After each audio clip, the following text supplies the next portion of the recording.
beaming into your mind like a ray of cosmic revelation, smashing through the mainstream like a comet of prophecy. You're listening to Planet Vrilock, your podcast for everything super, Psionics, and Magick tech. Yes, there's simply too much magic. At Vrilock.com/shop. I had to throw that commercial in at the beginning. Paying attention now? Well, tonight's podcast is about being the prisoner of your own identity. Yes. It's all about that ego. Well, we're going to talk about that and what you can do and how you can play with this wonderful ego of yours and maybe even delve into who we really are. So without further ado, let us begin. Well, I was thinking about all of this the other day. It's not very often that I'm able to sit down and just relax and do what I want to do. Usually, if I'm sitting down to relax, it is to do some meditation, either for practice, or I'm working on a global project, or I'm doing Psionic magic to help a friend in need, which, wow, we have a lot of friends in need since the beginning of last year, and it's been a tough haul. Well, I did have some time. I made some time the other day to just lie down in trance, put some headphones or some earbuds in, and listen to the good old classical video game soundtrack from the classical video game Doom. And so I was listening with my iPad, and each time that I had like an email come in or an alert, there's this ting sound that comes through the earbuds. I have my eyes closed, I'm very relaxed.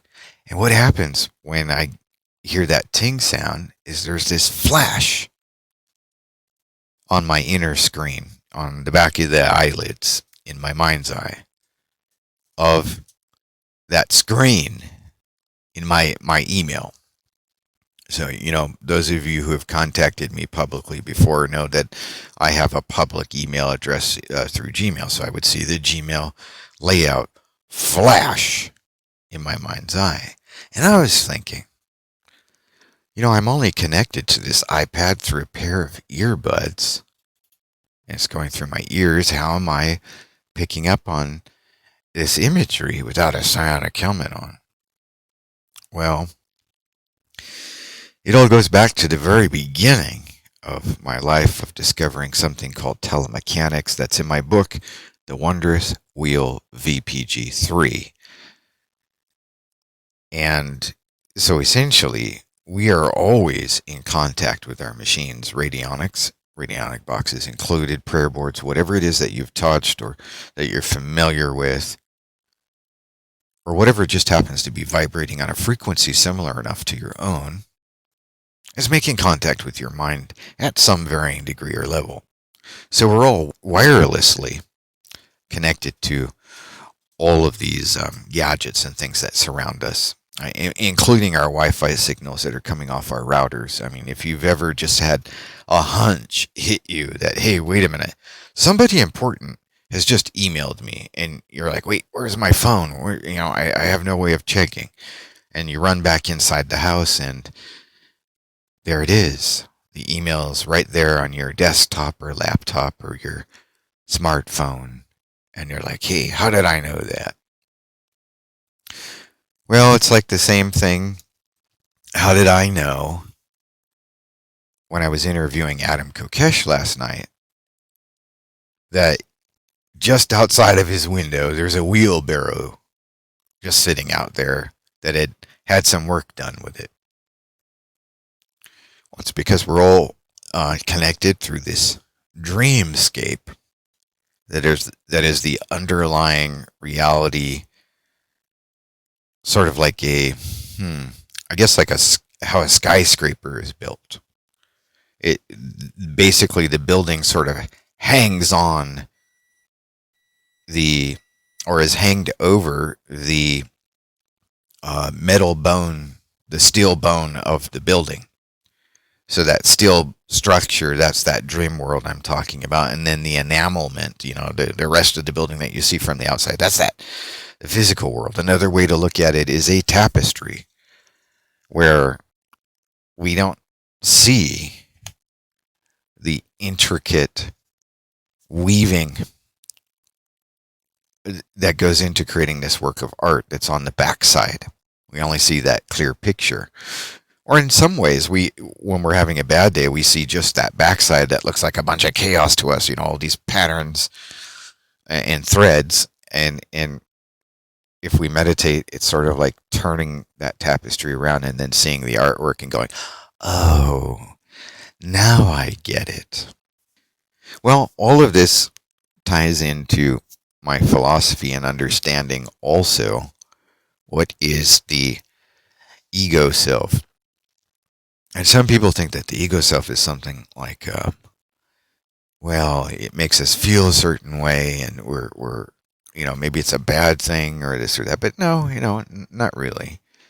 If you're semi-detached from that ego, if you don't take it too seriously, and you know that it's basically just one version of the story that you're telling yourself. I think Adam Kokesh on last night's podcast, he mentioned, we're basically telling ourselves a story throughout our lives. Well, yeah, that's kind of true.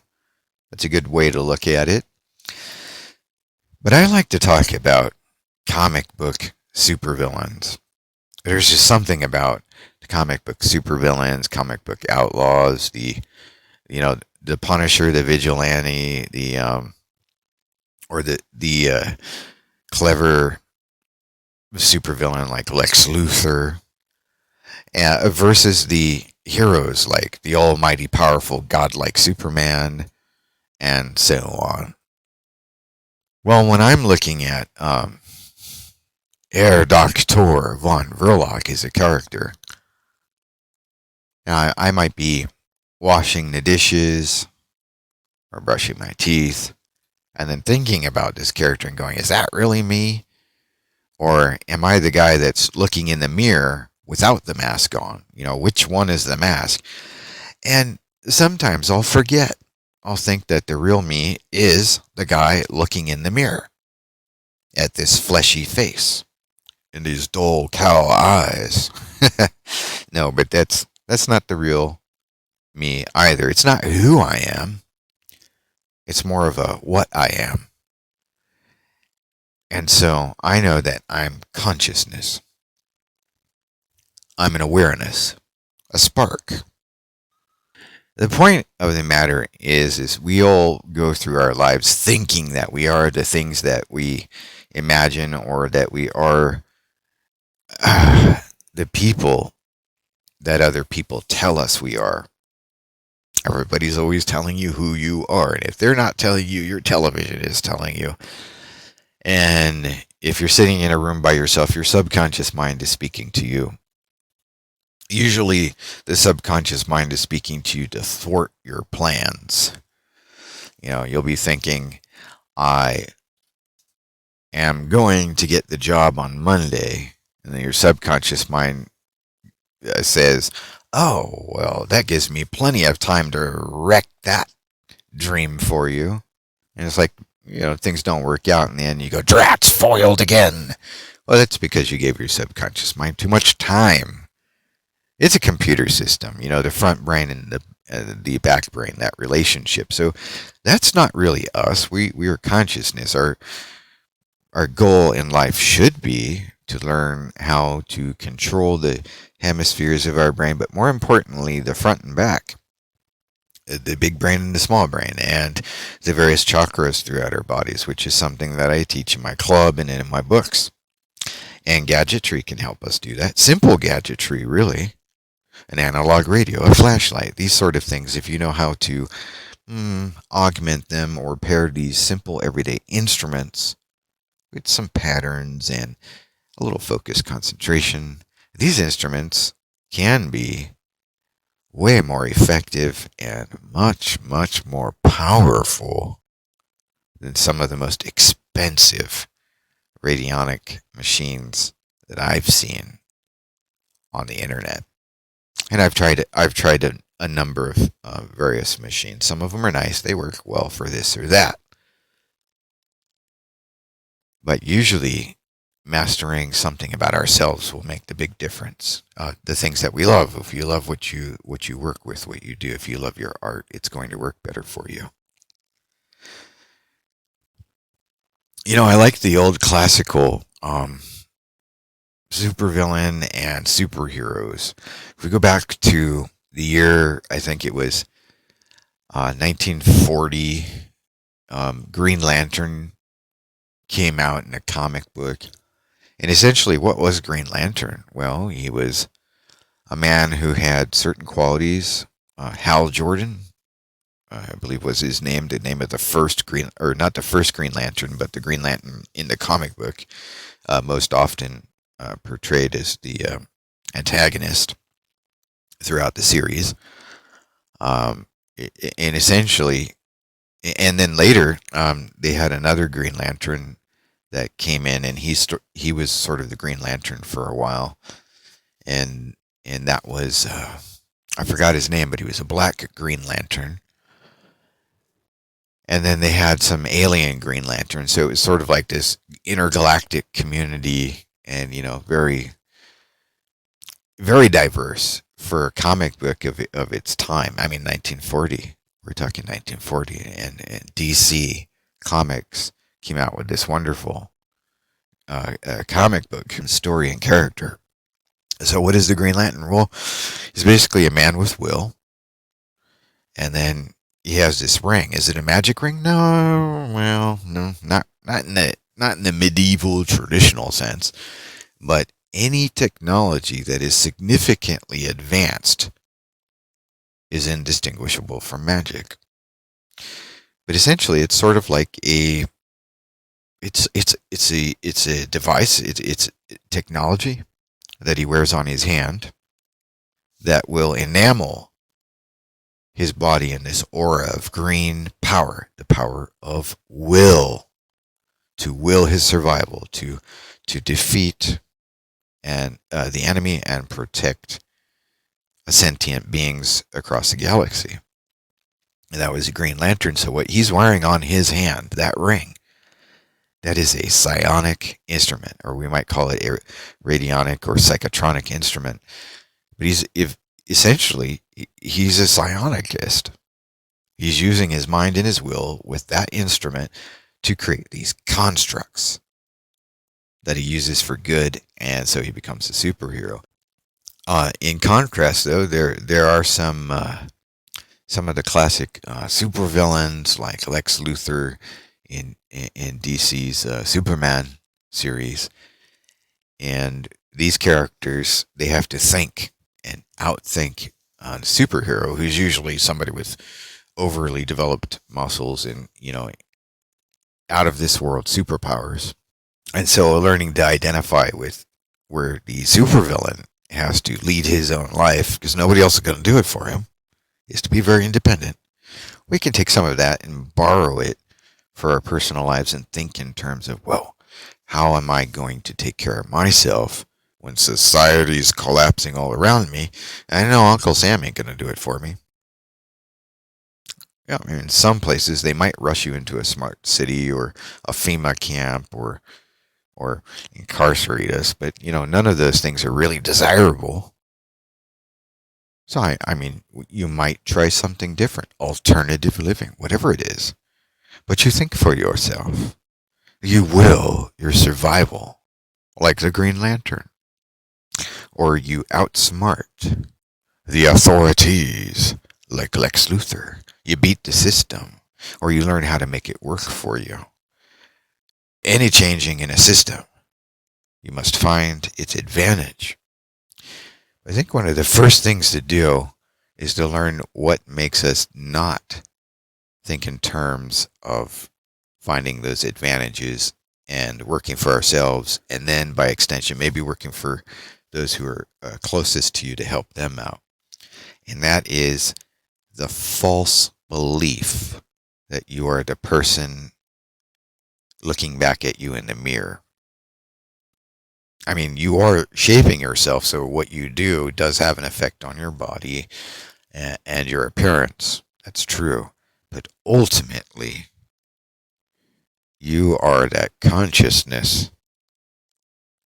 And so therefore, if I am that consciousness also, then I'm also not only the man that looks in the mirror when I want to identify with myself that way, I'm also the man wearing the mask. I actually become the mask, and the mask represents something for me of a past encounter with the world of shadows visiting upon me when I was a child. I choose not to be afraid of it. There are so many fear mongers. They will drag you down, grabbing by your ankles, pulling by your legs. Oh, to be afraid. Be very afraid and get nowhere. But I know that my listeners want to get somewhere.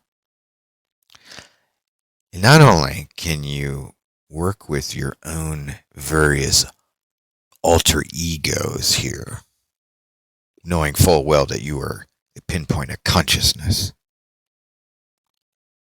but you can also work with various templates to splice various archetypes, archons, spirits, saints, God forms, collective beliefs in various geographical areas. You can splice these and remake these into thought forms, egregores, and psionic minions, even psionic robots, to do your bidding in the world. And you can call up upon the powers beyond the grave to help you.